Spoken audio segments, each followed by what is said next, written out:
Hello everybody and welcome to Let's Chat, my weekly vlog series posted every Monday at lunchtime if you're in the UK. Did I say my name was Flik? I don't think I need to, because if you're listening to these vlogs, chances are you already know, because I don't think my subscribers who are only interested in certain games are going to bother listening to these things. So thank you if you are listening anyway, regardless of whether you know who I am or not.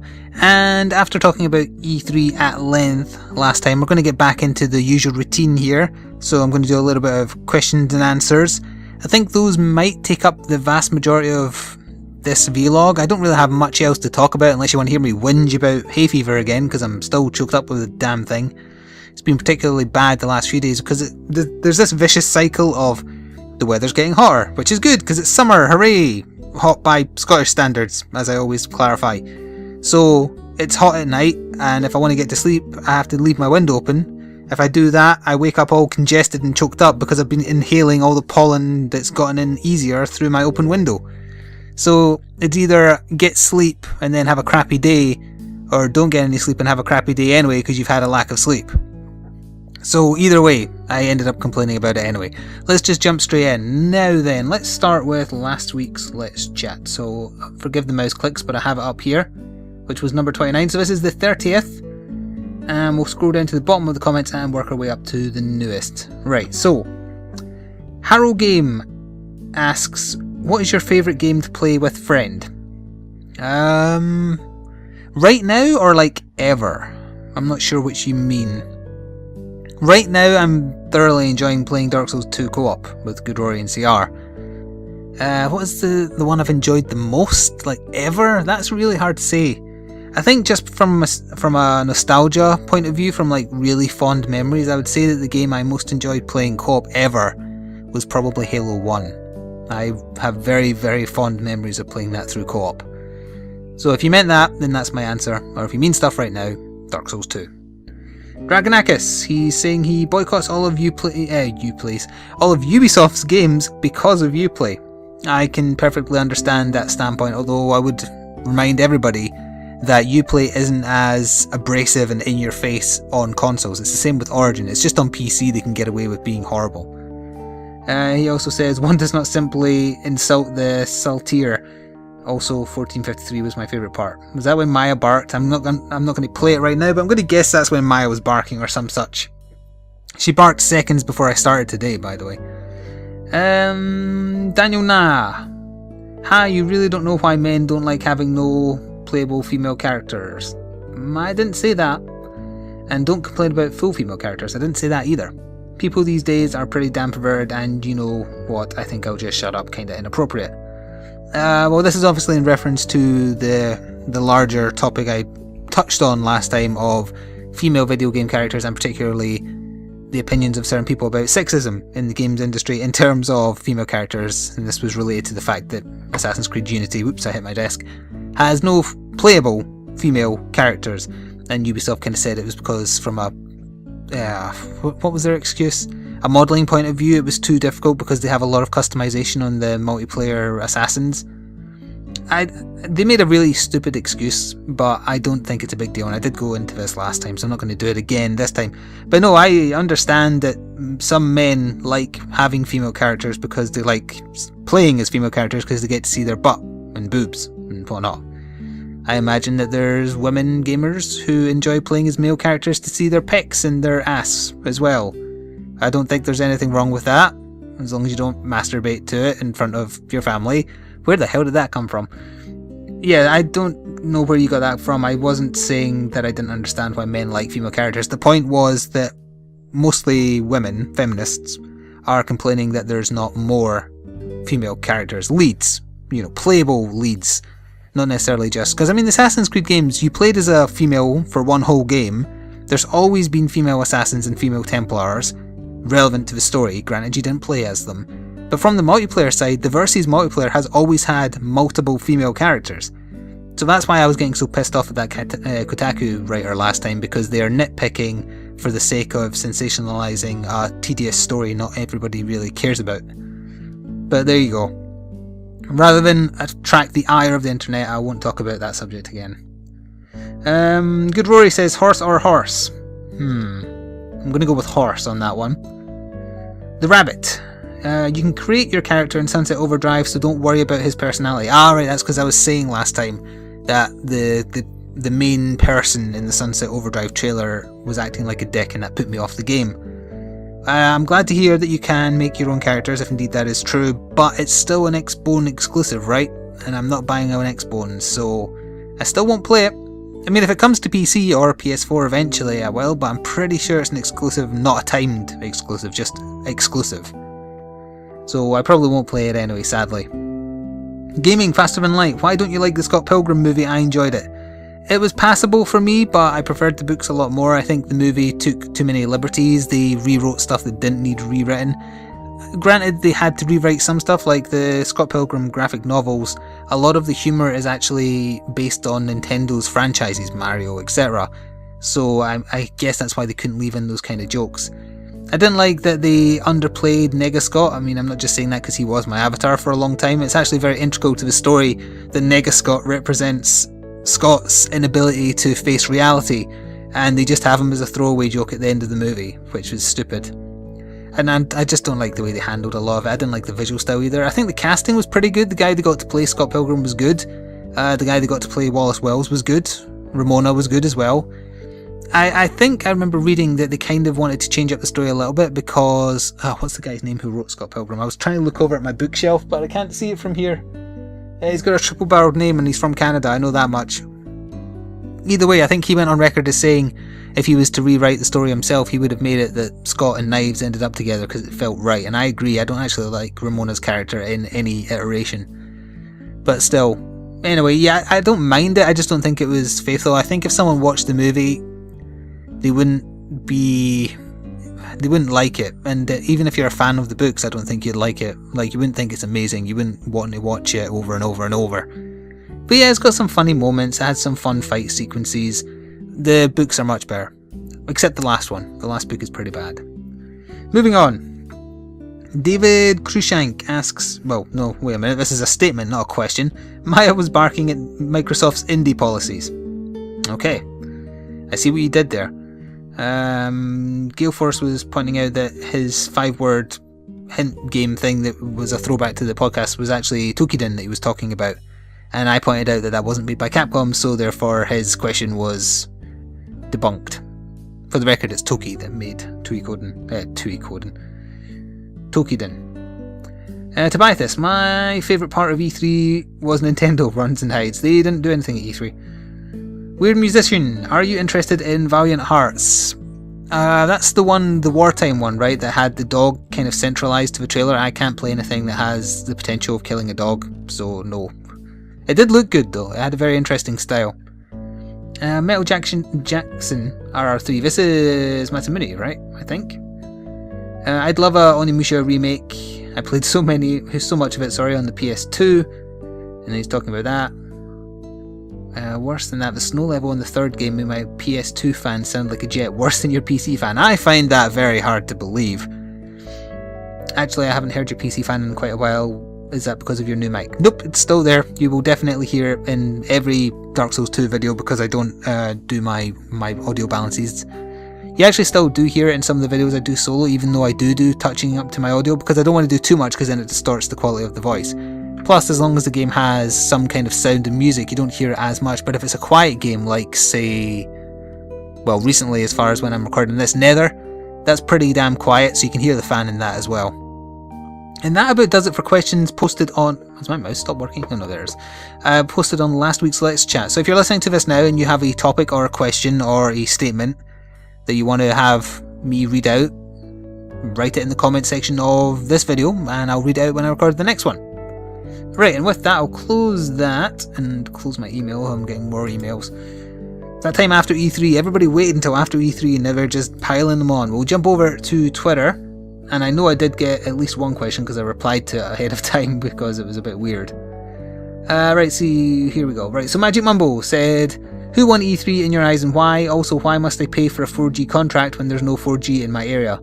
Well, I pointed out to him on Twitter that I actually answered that last time, the E3 thing. As much as I don't like saying it, Ubisoft won E3 for me because they had the most games I was actually interested in. A grand total of 3 games out of all of E3, and they were all Ubisoft, so they win by default. I'm not happy about that, but that's the way it goes. And as for, why would you buy a 4G contract if you have no 4G? I don't understand that. Are you being forced at gunpoint? Is this actually like a cry for help and I ignored it and you need someone to help you? Either way, it sounds stupid. You pay way too much for phone contracts these days. Way, way, way too much. I usually upgrade my phone when I get the option every couple of years. I opted to not this year, because I didn't see a point, and as a result I'm now paying a third of what I used to pay for a monthly bill, and I've lost nothing for doing that, other than missing the chance to upgrade, but I can do that whenever the hell I like.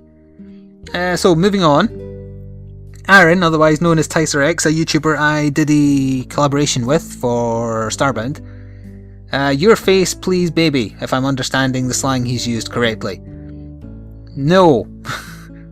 This is the second time you've wanted to see my face. You asked on the Loot Crate unboxing video as well, Aaron. That's a little strange. Also, I pointed out many times before where people can go to see my face if they really are desperate. You can find me on Facebook. You can go to Critical Gamer and find something I wrote. My picture was at the bottom of every article and review I wrote for them. If you become a patron, you get to see me talking at you for 2.5 minutes in my thank you video I recorded with my webcam. So that's 3 places, 2 of which are free. So there you go. Also no. By the way, if you're wondering what happened to Starbound content, at least from my perspective, I don't know about Aaron. I think maybe he's just went back to Minecraft. That's primarily what he does. So if you're interested in Minecraft, do check out his channel. There is a link to it on my channel. But Starbound pissed me off because after they said that they were never doing another character wipe, I got really invested in a character and I was going to take it into videos, and then they went and erased characters again, didn't they? Or not, they didn't actually erase characters, this is how they got around it, but they wrecked everything that was on board ships. And I was keeping everything on board ships to keep it safe. So I lost everything. And I couldn't be bothered starting again. I just couldn't, so that's why that went bust, basically. Still a good game. I just probably played it too early, you know. Maybe that's a mistake, trying to get in on the hype and all that, but that's why Starbound's kind of on the wayside. I still have it installed, I just haven't touched it for long enough. So how about your face, Aaron? I notice you don't use your actual face for your Twitter icon, you use a Minecraft avatar. Why don't you put your face out there? Although you do on Skype, so I guess that shut me up. Finally, Panda asks, I'm guessing, well actually no, but again this is semi-statement I guess, I'm guessing you'll be talking about fish. I don't really want to, because I dislike Phil Fish immensely, but I suppose we should probably briefly cover the things that he was talking about. So, well, first of all, if you don't know who Phil Fish is, I'll give you the description that I gave Panda when he asked me, and I apologise in advance for swearing, but Panda, I guess he follows other YouTubers on Twitter as well, he said to me, who's this fish guy and why does everybody hate him? And I replied, he's a one-hit wonder indie dev who acts like a cunt. And that's exactly what he is. And he briefly came back and started posting on Twitter again in order to whinge about YouTubers, claiming that anybody who uploaded any footage of his game Fez are pirates and owe him money as a result, because they've committed piracy. And then he disappeared again, until he finds something else to make himself look like an absolute cock by posting about. I mean, what's interesting is Phil Fish and Notch get a lot of the same levels of vitriol, but I feel like Phil Fish deserves every single bit he gets, barring the really, really cruel stuff, whereas I think that Notch, who often tries to do the right thing, albeit clumsily, deserves basically none of the insults and vitriol that he gets. Granted, I don't think it's nice to wish death upon someone or cancer or wish horrible things to happen to their family. If you do it in a constructive way, it's very easy to point out all the ways that Phil Fish is a dick. So all I'm saying is do it with a bit of tact and don't just go for the easy childish insults because you make yourself look just as bad as he is. Obviously he's talking nonsense. I think, and I don't know this, but this would be very interesting if you match this up. I think what provoked this latest temper tantrum from him, or maybe it's just attention seeking, because I think he's into that as well, whether he wants to admit it or not. But if this was a temper tantrum about Fez content on YouTube, I think what probably provoked it was a recent report from, was it Game Informer? I'm not sure, but someone reported specifically on how much money PewDiePie makes. He has since said that that's not true. I actually think he's the one lying. I don't have proof other than I'm with the same network as him, so therefore I get the same ads serviced as he does, so therefore our CP whatevers should be the same. Granted, he obviously gets billions more views than me, but what that means is I can take an amount for, say, 500,000 views and then extrapolate what he must get as a result, taking at an approximate rate the monetized rate I have. Meaning that, yes, not every view is monetized, not every view gets an ad serviced, not every view gets anything at all because of ad block, etc. So yeah, he is making millions, or close to, if he isn't. But anyway, I think that's what provoked Philfish to accuse everybody who's ever done Fez videos of being pirates. Is he right? No. Especially not when it's in the case of reviews, etc. That's all definitely protected under fair use, under the laws of equal, or what is it, fair criticism? I can't remember the exact wording, but still. You can do reviews of anything, essentially, and you can fight your corner and most likely win. With Let's Plays, playthroughs, walkthroughs, whatever, it's a bit harder, but not for that kind of game because it's unique to you. I spoke about this with the Nintendo crap. It's unfortunate, and the Battlefield Hardline stuff, although I realised I actually went on a tirade about that in a Spelunky episode, so you won't have heard that at this point, maybe? But either way, like I was saying with the Nintendo stuff either a week or 2 weeks ago, I believe that everything I do is covered by fair use. That doesn't just mean the Let's Look Ats and whatnot, I am including the playthroughs I do as well.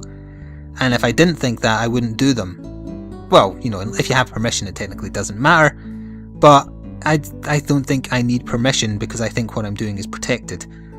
Now, you would obviously be able to argue both sides of that, and everybody can. It needs to go to court and be decided one way or another. Again, I said this about the Nintendo thing.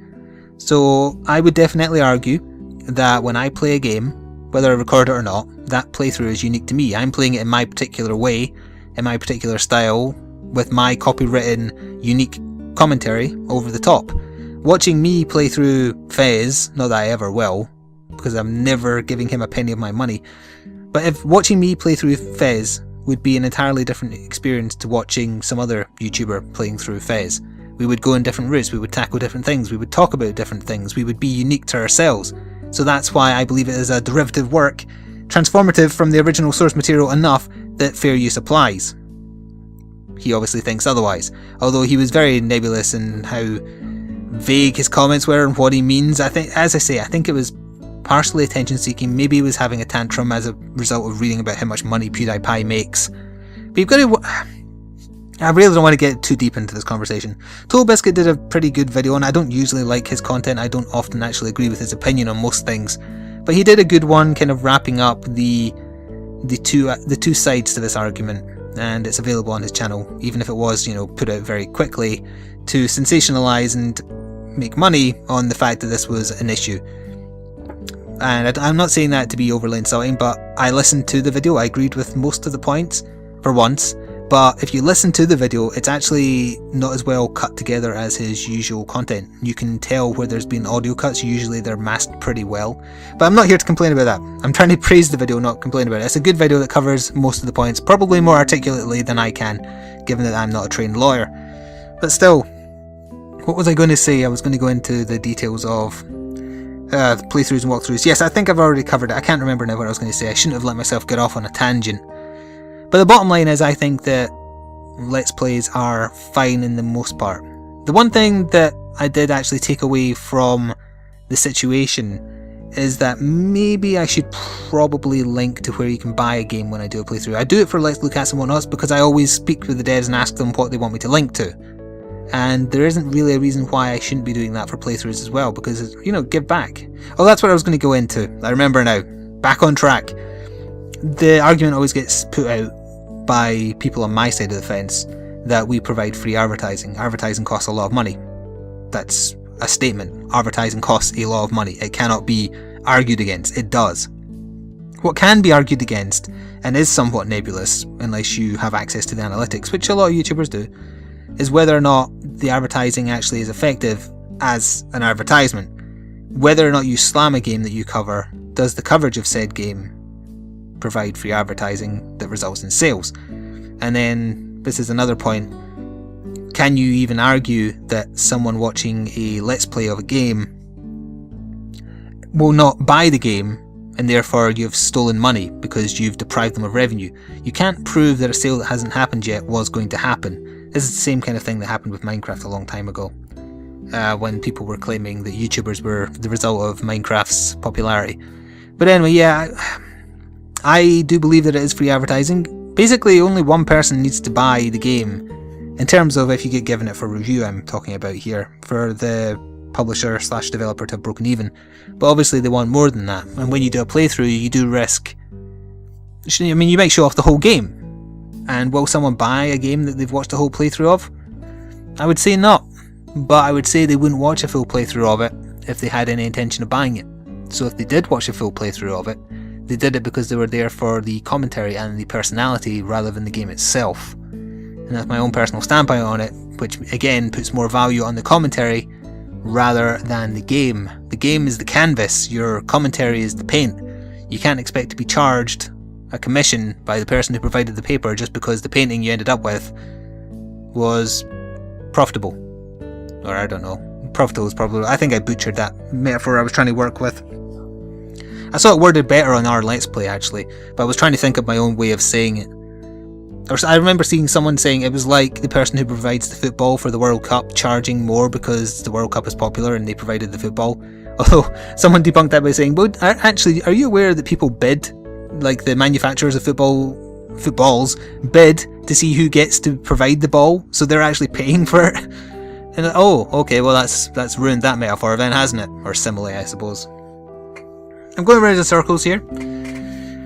Again, most people who will comment on this, including Philfish, are not lawyers, are not trained, although even trained lawyers won't really know because it needs to go to court to be proven one way or another whether a derivative form of gameplay on the internet is classified as copyright infringement. Obviously at present Google errs on the side that it is, because their copyright system is all automated, and sometimes it doesn't even offer you the ability to fight back under fair use. I would definitely fight back every single time. Whether or not I win every single time is obviously in the air, because again, it hasn't been specifically stated by law one way or another, and even if it did, it wouldn't matter technically. It would have to be very specific to wherever YouTube's based, because I assume it will be bound by the laws of the particular state it's based in America. So even if, say, British law said that Let's Playing was legal, if the American state that they're in said otherwise, we'd have to go by that because that's where they're based. As far as I'm aware anyway, I'm not 100% sure, but I think American businesses are bound by the laws of the state they are in, even if they work on a worldwide scale, but I could be wrong about that. And we're getting way off track. It's a very annoying subject. I really hate that these kind of things come up. But what's come of it? I'm going to start advertising.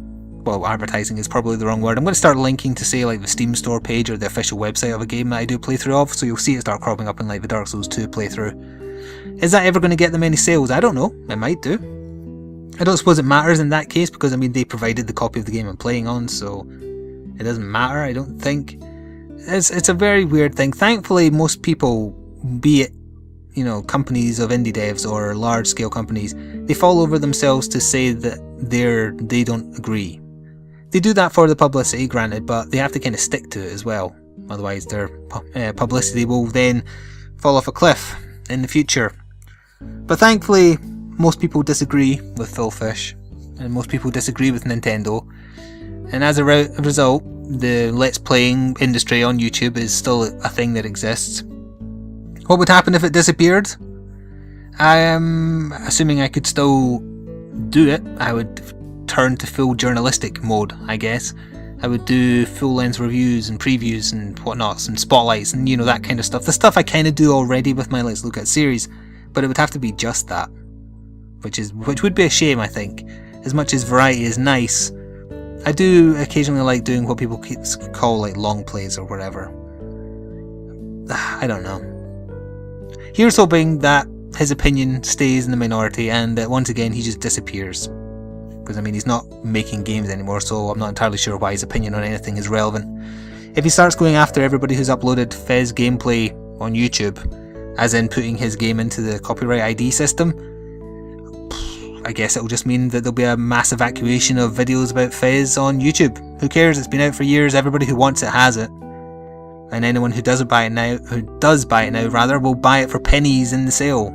Oh yeah, that's right, the summer sale is going on. I meant to talk about that, but we've been running on a little long here, so I think I'm going to wrap up. By the time you hear this anyway, we'll be, 4 days into the sale.